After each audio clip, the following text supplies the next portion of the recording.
एक बार जब यहाँ सूखा पड़ा था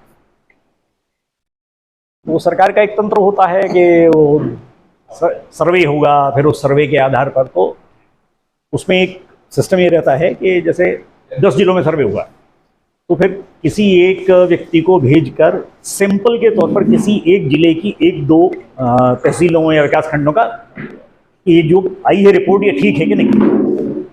तो मुझको खूंटी और सिमडेगा, झारखंड का एकदम एक्सट्रीम वो जिला जो रांची में कट के बने थे, और हुआ ऐसा कि आने के बाद 2-3 दिन के अंदर ही मुझे लूज मोशंस, डिसेंट्री, फीवर ये हुआ। तो सिमडेगा में गवर्नमेंट गेस्ट हाउस है, उसमें रहा मैं 2-3 दिन, वहीं जो उपलब्ध सुविधा थी वो लेता रहा। तीसरे दिन के हिंदुस्तान में समाचार छपा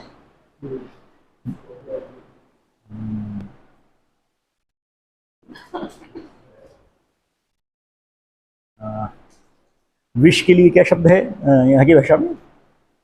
जहर। जहर को हाँ, जहर। नहीं, जहर के अलावा और क्या बोलते हैं? विष। विष और जहर यहाँ लोकल स्थानीय भाषा में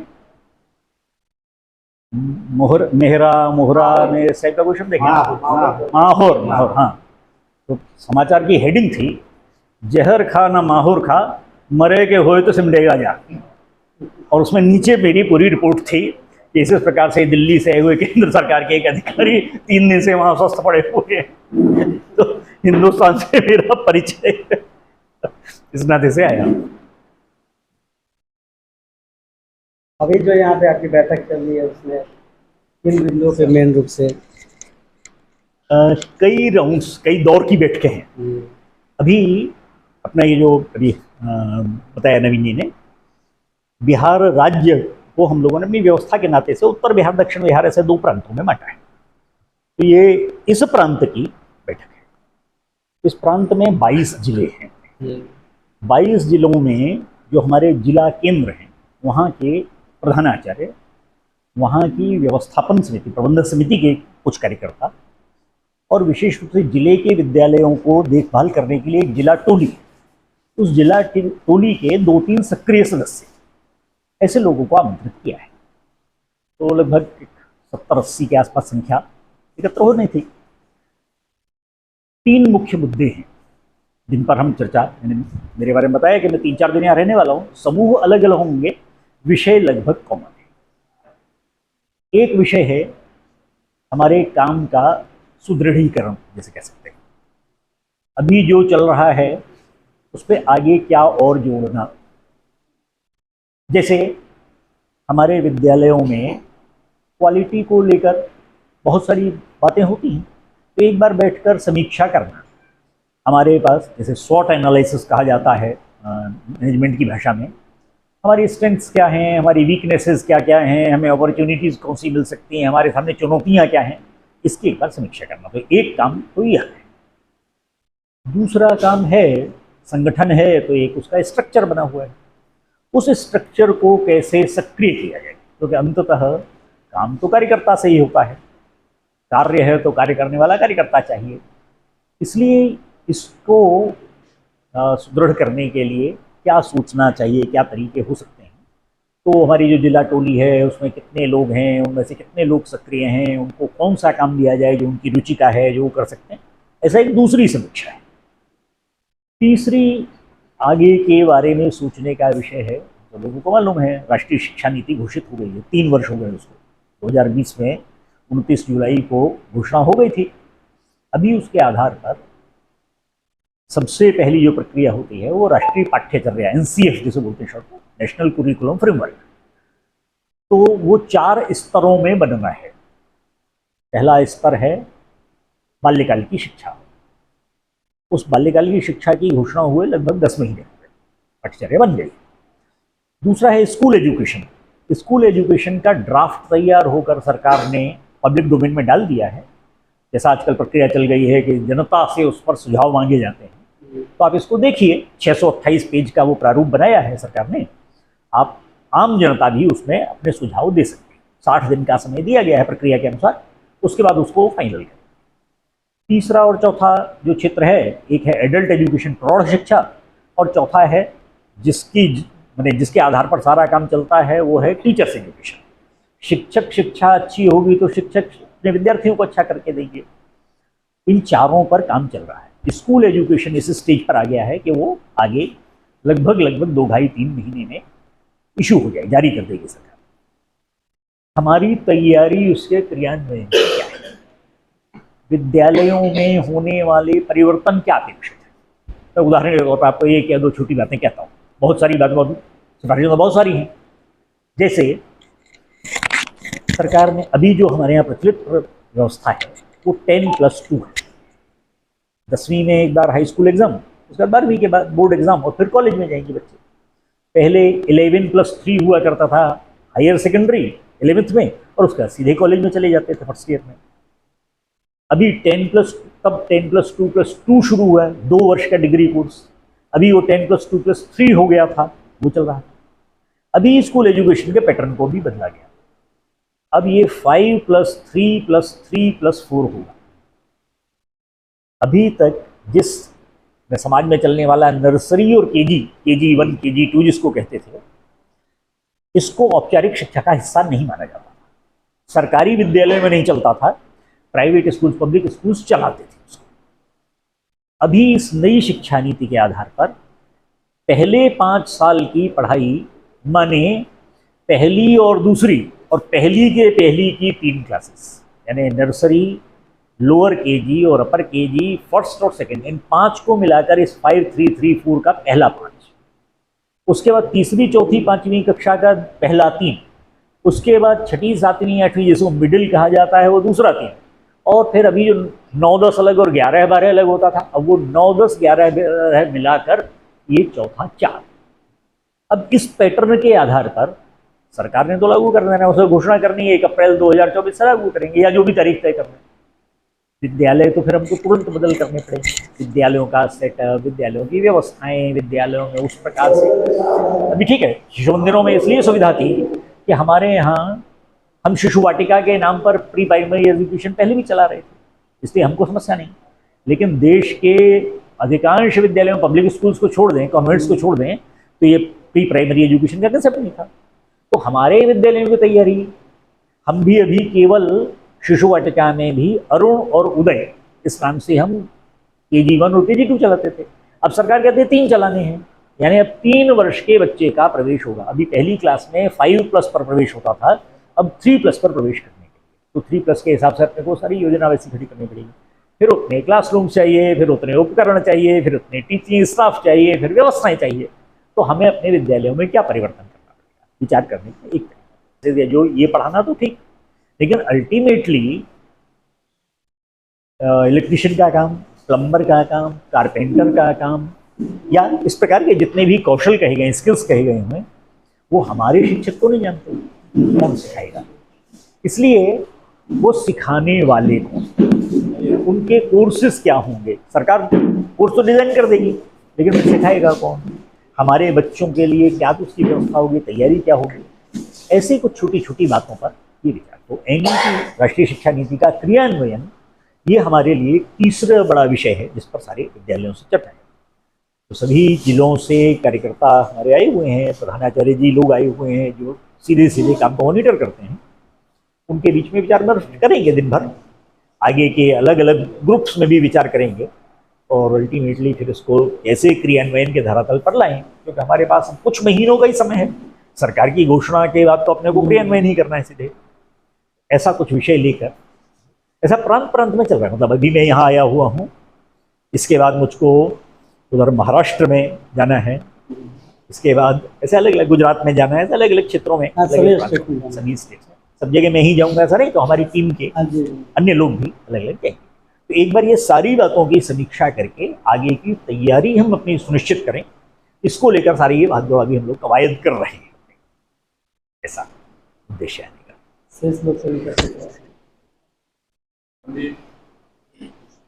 जी जी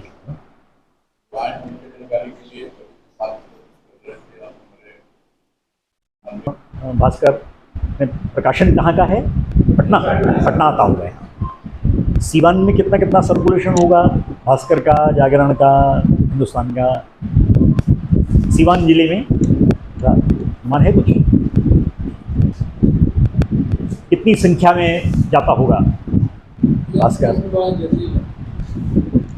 और सार्वजनिक रूप से बताया जाने वाला नहीं है, ऐसा भी है। 15,000 के आसपास ये आता है जिले में। अच्छा, इसी में सबका बंटवारा है, कुछ ज़्यादा कुछ कम। स्थानीय भी कोई ऐसा मैंने इस स्तर का समाचार पत्र है जिसको, स्थानीय नहीं, पटना से ही तीनों?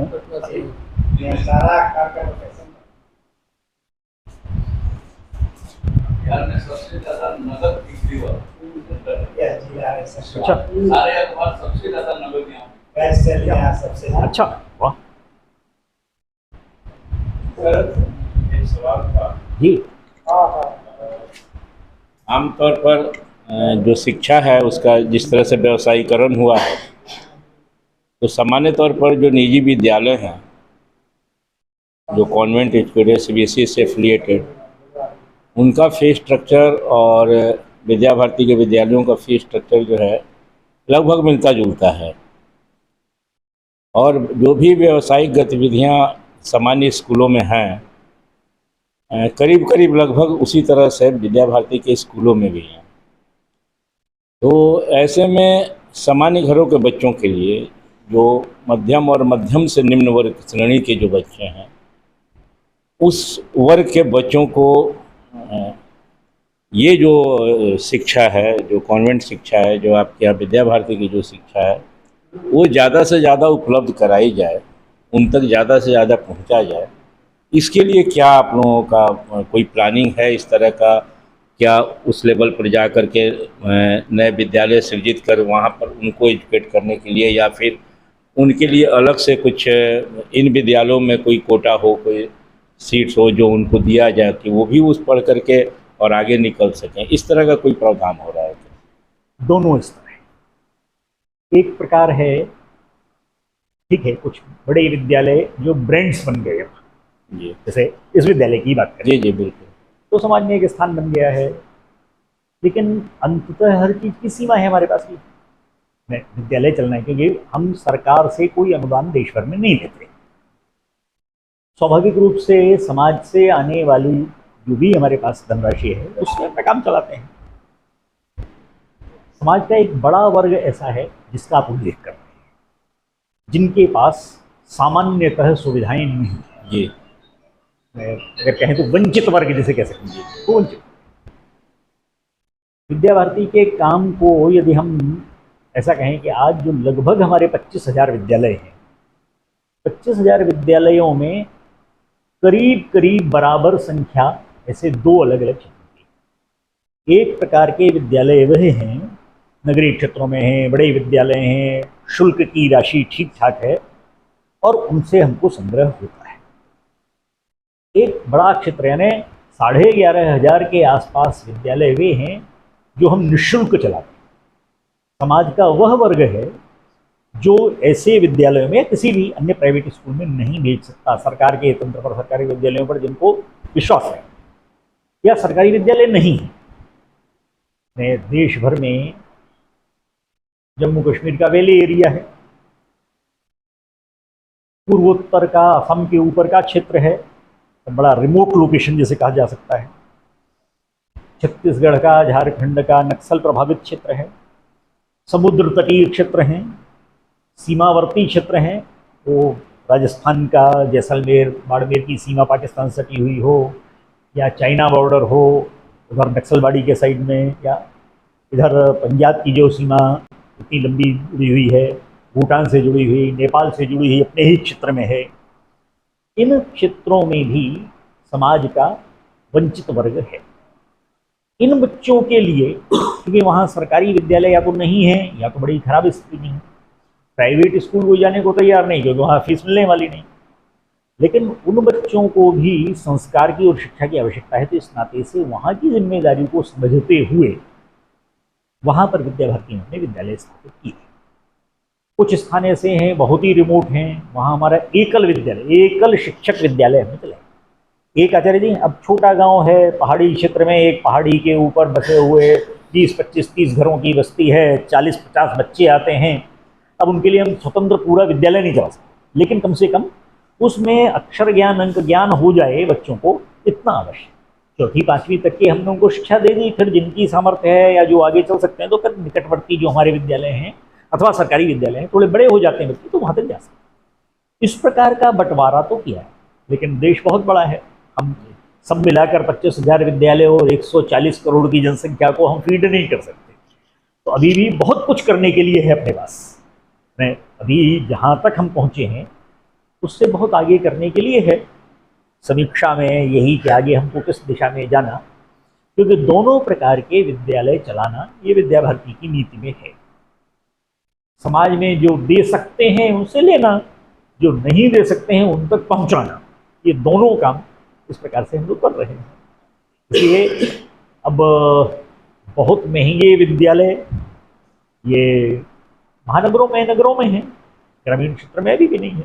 अभी भी हमारे विद्यालय ऐसे बहुत सारे हैं जो बहुत ही साधारण से शुल्क में और उसी के अनुरूप बहुत साधारण व्यवस्थाओं में भी चल रहे हैं। अनेक स्थानों पर विद्यालयों का अपनी भूमि नहीं है, भवन नहीं है, साधन सुविधा नहीं, तो धीरे धीरे उसमें से कहाँ से सहयोग ले सकते हैं समाज से, CSR फंड्स में से कहीं कहीं हम लोग प्रयास करते हैं, ऐसा करके चला रहे हैं। ध्यान दोनों तरफ है, गति मैक्सिमम रिमोट एरियाज में ही वैसे विद्यालय चल रहे हैं, जो आप बड़ी विद्यालय बड़ी संख्या घनी आबादी वाले क्षेत्रों में नहीं है, जहाँ पर इनकी घनी आबादी है, वंचित वर्ग की। महानगरों की घनी ऐसी जो जिन्हें सरकार ने मलिन बस्ती या स्लम कहा है, उनमें भी हमारे ऐसे विद्यालय चल रहे हैं, लेकिन अभी संख्या बहुत कम है।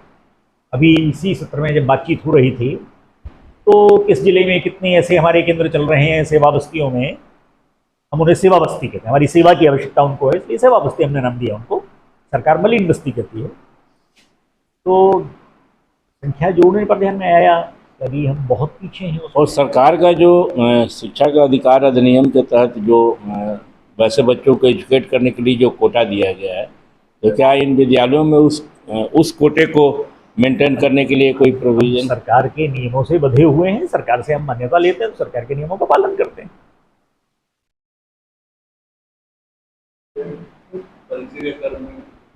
जी जी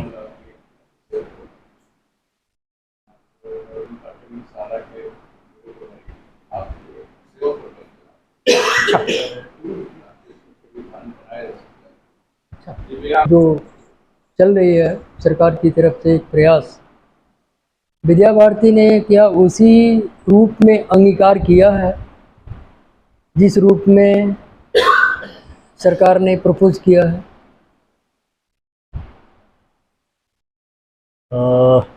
अगर मैं इसको ऐसा कहूँ, विद्या भारती पिछले 70 वर्ष से जो कर रही थी उसको इस बार राष्ट्रीय शिक्षा नीति में स्थान मिला है। इसका कारण यह नहीं है कि विद्या भारती के विचार की सरकार है। सरकार किसी की नहीं होती, आप लोग जानते हैं। सरकार सरकार की होती है। वास्तव में मैं इसको थोड़ा सा आप लोगों की जानकारी के लिए, जैसे अनौपचारिक बातचीत चल रही है, कस्तूरी रंगन कमेटी बनी शिक्षा नीति बनाने के लिए। डॉक्टर कस्तूरी रंगन अब एकेडमिक वाले ऐसे नहीं हैं, साइंटिस्ट हैं। डॉक्टर कस्तूरी रंगन ने विभिन्न शैक्षिक संस्थानों से सुझाव मांगे। सुझावों के आधार पर उन्होंने सुझाव उनके पास करीब 250 संस्थानों से आए। उन 250 संस्थानों में से उन्होंने कुछ को चुना, 40 के आसपास संस्थानों को चुना और उनसे कहा कि आप अपना प्रेजेंटेशन देने हमारे पास आइए। तो कस्तूरी रंगन कमेटी में डॉक्टर कस्तूरी रंगन चेयरमैन हैं, डॉक्टर M.K. श्रीधर वो एक सदस्य हैं, एक बड़ा रेनाउंड मैथमेटिशियन प्रोफेसर मंजुल भार्गव अमेरिका में रहते हैं, भारतीय हैं मूल, लेकिन वो उसके एक सदस्य हैं। अजीम प्रेमजी फाउंडेशन के 3 लोग उसमें हैं। एक रिटायर्ड IAS शंकर मरवाड़ा, वो वहाँ रहते हैं आंध्र प्रदेश में, वो हैं। ऐसे 7-8 लोग उसके प्रमुख लोग हैं जो निर्णय करते हैं। अनुराग बहल नाम के सज्जन जो अजीम प्रेमजी फाउंडेशन के CEO हैं, वो उसमें उनके सामने प्रस्तुति हुई। सब आए, बारी बारी सब संगठनों को, संस्थाओं को बुलाया गया और उन्होंने अपने अपने प्रस्तुति जैसे देनी थी, प्रेजेंटेशन हुआ। विद्या भारती का नंबर जब आया तो उन्होंने हमको 2.5 घंटे का समय दिया। 2.5 घंटे में आप अधिकतम 5 पीपीटीज दिखा, वीडियो पीपीटी जो दिखाने थे। हम लोगों ने अपनी बात वहाँ रखी। रखने के बाद उन्होंने कहा कि आपकी जो वीडियोज और पीपीटीज हैं ये तो प्रभावी हैं, लेकिन हम वीडियोज पीपीटीज के आधार पर नीति नहीं बनाएंगे। हम प्रत्यक्ष देखेंगे, हमारी टीम के 3-4 मेंबर्स जाएंगे, आप कहाँ दिखाएंगे वो जगह बताइए। तो 3 हिस्सों में अभी आप आए हैं जब, तो हम लोग बात कर रहे थे। एक है प्री प्राइमरी और प्राइमरी एजुकेशन, एक है सेकेंडरी एजुकेशन, और एक है स्पेशल एजुकेशन, यानी आप जिससे जुड़े हुए हैं दिव्यांग बच्चों के लिए अलग व्यवस्था या इस प्रकार की। तो आप बताइए कि हम ये देखने के लिए कहाँ आए। ऐसे हमने 3 स्थान को हमने लिस्ट दी। हम नहीं कह रहे, हम तो स्वाभाविक ये कहेंगे, आपको लगेगा जो हमारा अच्छा चलता है बस वही दिखा रहे हैं। हम आपको लिस्ट दे रहे हैं, आप इनमें से चुन लीजिए। तो उन्होंने एट रैंडम टिक करके 3 अलग अलग क्षेत्रों से 3 अलग अलग हमारे विद्यालय चुने।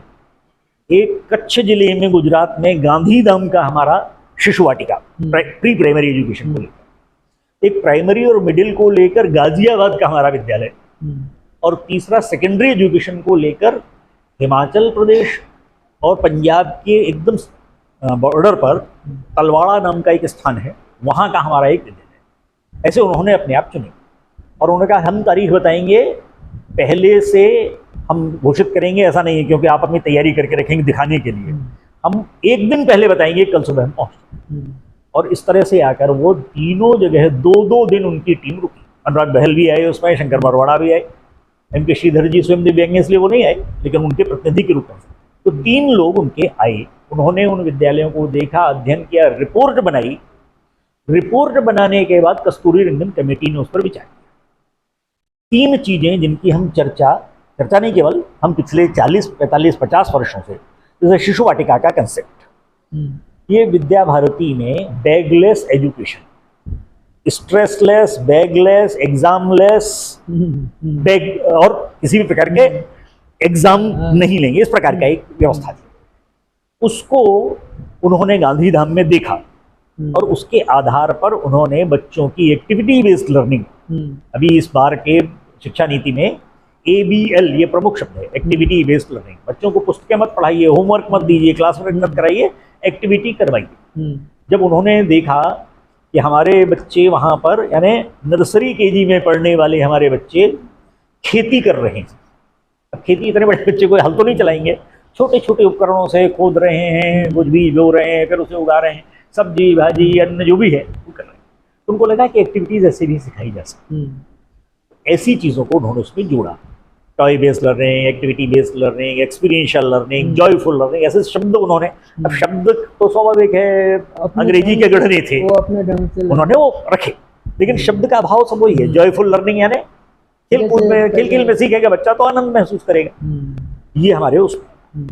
इसके बाद विकास की बात को लेकर जो भारतीय विचार है, तो सामान्यतः व्यक्तित्व विकास जिसको, भाई एजुकेशन से क्या होगा, तो पर्सनैलिटी डेवलपमेंट होगा।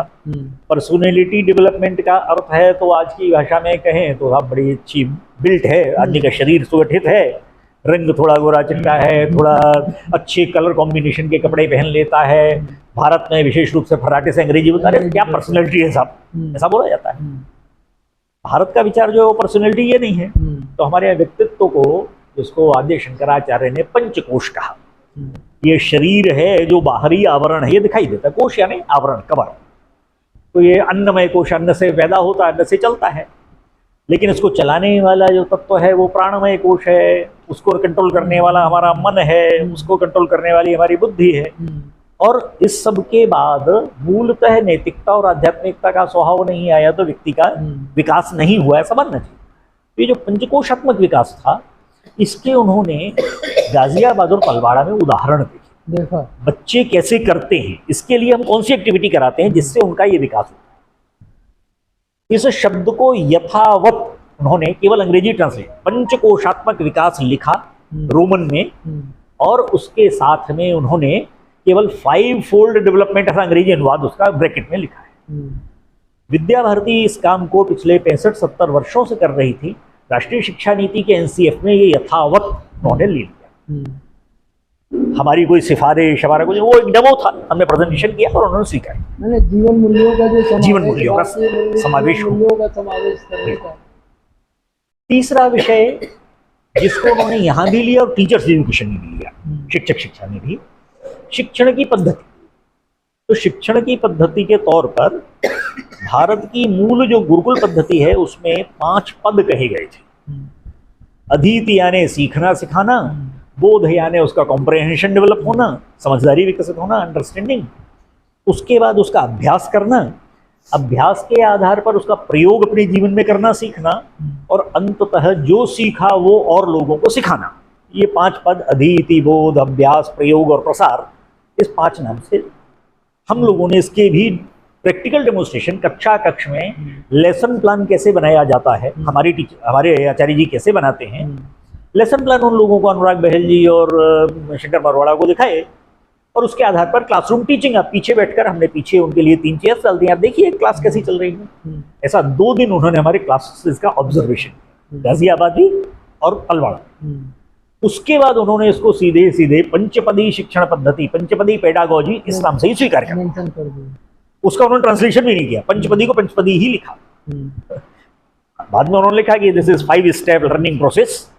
एक विशेष बात जो उन्होंने कही उसमें हमारे इस संदर्भ के आधार पर उन्होंने कहा है कि ये जो टीचिंग शब्द है ये भारत का शब्द नहीं, भारत का शब्द लर्निंग है, और ये जो सारे शब्दावली है ये पेडागोजी, लर्निंग पेडागोजी है, सीखने की पद्धति, सिखाने पढ़ाने की पद्धति नहीं। इसीलिए शिक्षण की सहायक सामग्री जिसके लिए टीएलएम शब्द चलता था, टीचिंग लर्निंग मटेरियल, उन्होंने कहा कि टीएलएम नहीं एलटीएम कही है, लर्निंग टीचिंग मटेरियल। तो अब एनसीएफ में सब जगह एलटीएम ही लिखा गया। तो जो हम सोचते थे, जो हम कर रहे थे, सरकार की कोई हमें ऐसी स्वीकृति हमने नहीं ली हुई थी इसकी कि ऐसा करेंगे, हमारे विद्यालय में चलता था। लेकिन उन लोगों ने जो एक प्रकार से थर्ड पार्टी थे, शिक्षा नीति बनाने वाली टीम के लोग थे, उन्होंने आकर उसे देखा। अच्छा, हमने और भी बातें बताई थी, उनको काम की लगी थी, उन्होंने ली।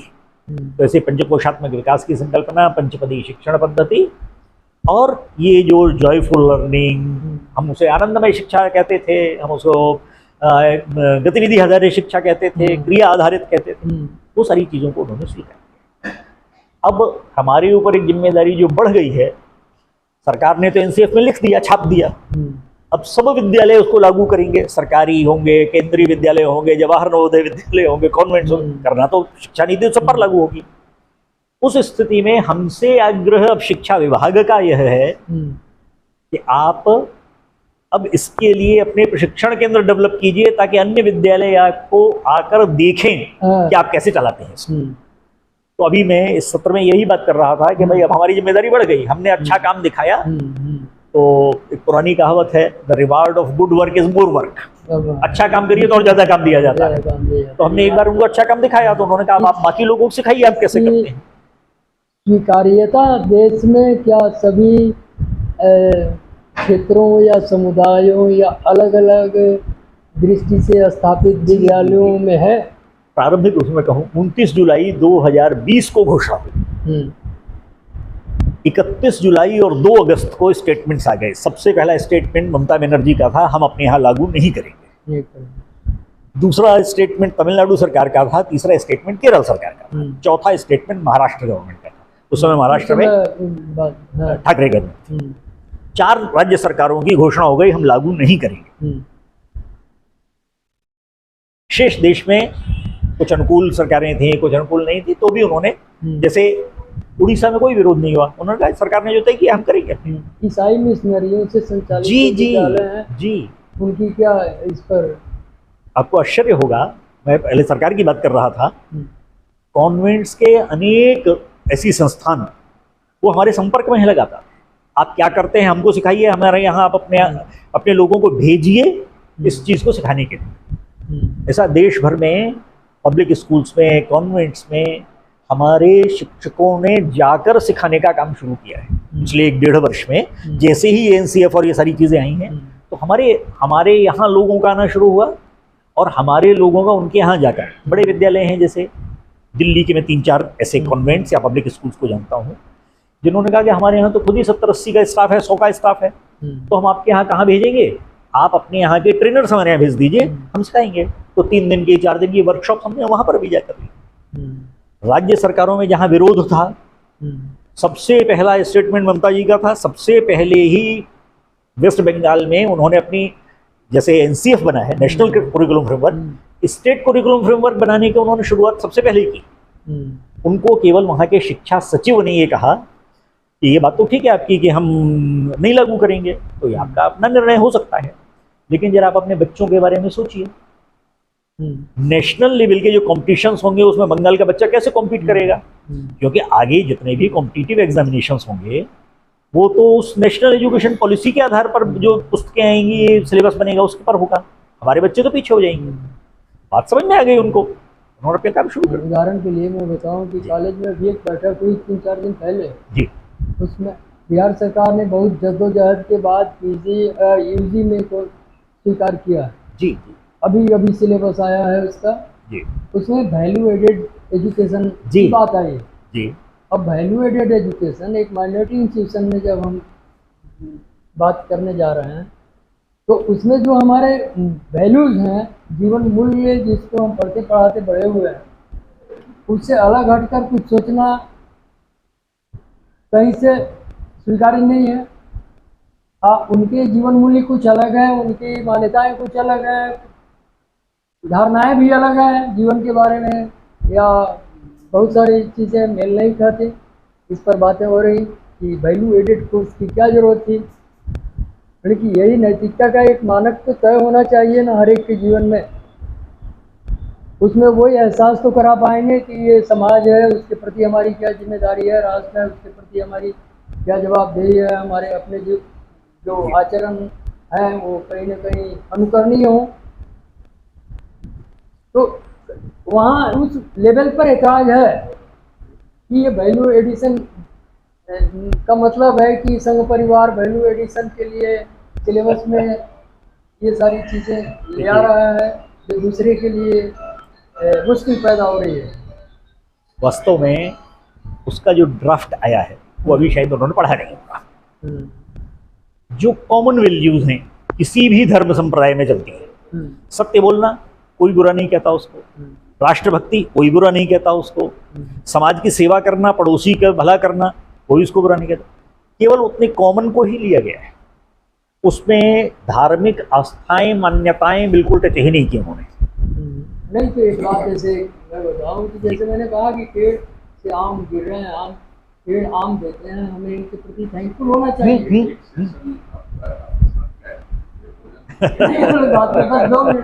जी जी जी जी। मैंने ये कहा कि ये पेड़ आम दे रहे हैं, हमें इनके प्रति थैंकफुल होना चाहिए या नहीं होना चाहिए। ठीक बात है। इनको सेव करना, इनको संचित करना हमारी जिम्मेदारी है। तो हम तो सब यही कहते हैं कि हम थैंकफुल हों इस नेचर के प्रति, बिल्कुल, जिसके प्रति हम पले बड़े हैं। जी। आप कहते हैं कि नहीं, इसमें किसी का और कोई रोल नहीं है, जो है सो कहीं और है। ये समस्या है ना, समझिए। उसमें 5 तो जीवन मूल्य वे ही लिए हैं जो हमारे संविधान के प्रियम्बल में हैं। हाँ। अब उसको कौन नकार सकता है? संविधान के प्रियम्बल में अगर बंधुता और समानता और इन सब की बात है, न्याय, तो इससे कौन इनकार कर सकता है? मैंने मुझे लगता है कि उन्होंने भी बहुत चतुराई से ये शब्द ये सारे लिए हैं। ये संकट आया होगा उनके सामने। नहीं, प्रश्न ये है कि कौन ये कहेगा मैं संविधान को नहीं मानता? ये तो खुल्लम खुल्ला कोई नहीं कहने वाला है। इसलिए उन्होंने शुरुआत में जो 5 हैं तो वो 5 वही लिए हैं उन्होंने। न्याय, समता, बंधुता, वो 5 जो शब्द हैं उसके, वो 5 उन्होंने उसी में लिए हैं। ये 5 तो संविधान सम्मत वो बातें हैं, मूल्य हैं। संवैधानिक मूल्य उन्होंने ऐसा किया है। संवैधानिक मूल्य क्या हो, राष्ट्रीय मूल्य क्या हो। अब राष्ट्र के प्रति हमको मैंने थैंकफुल होना चाहिए। पर्यावरण संरक्षण एक मूल्य लिया है उन्होंने। पर्यावरण में उन्होंने जल, मृदा, वायु, ध्वनि, ये सबको कवर किया है। सब कहा जाता है। तो इसलिए मुझे लगता है कि उन्होंने भी अपनी तरफ से सावधानी तो बहुत रखी है ड्राफ्ट तैयार करने में। बाकी समर्थन विरोध तो ऐसा है कि इस आधार पर चलता है। लेकिन आश्चर्य की बात है, जामिया मिल्लिया में उसको लेकर एक सेमिनार हो चुकी है। हुआ। हाँ, हो गया। मतलब मुझे लगता है कि जामिया मिल्लिया और एएमयू अगर वो उस पर बात करने के लिए तैयार हैं, और एएमयू में तो अभी नंद कुमार जी को ही बुलाया है उन्होंने। हाँ जी नंद कुमार जी ही जाने वाले इस विषय को। हाँ। तो स्वाभाविक धीरे धीरे अब वो चाहे उसे आदान प्रदान भी मान लीजिए, आखिर भाजपा को उपाध्यक्ष भी तो बनाया है ना उनको। हाँ, एमयू के वाइस चांसलर रहे हैं और भाजपा के उपाध्यक्ष हो गए हैं। हाँ। तो सब पूजन तो करेंगे। एक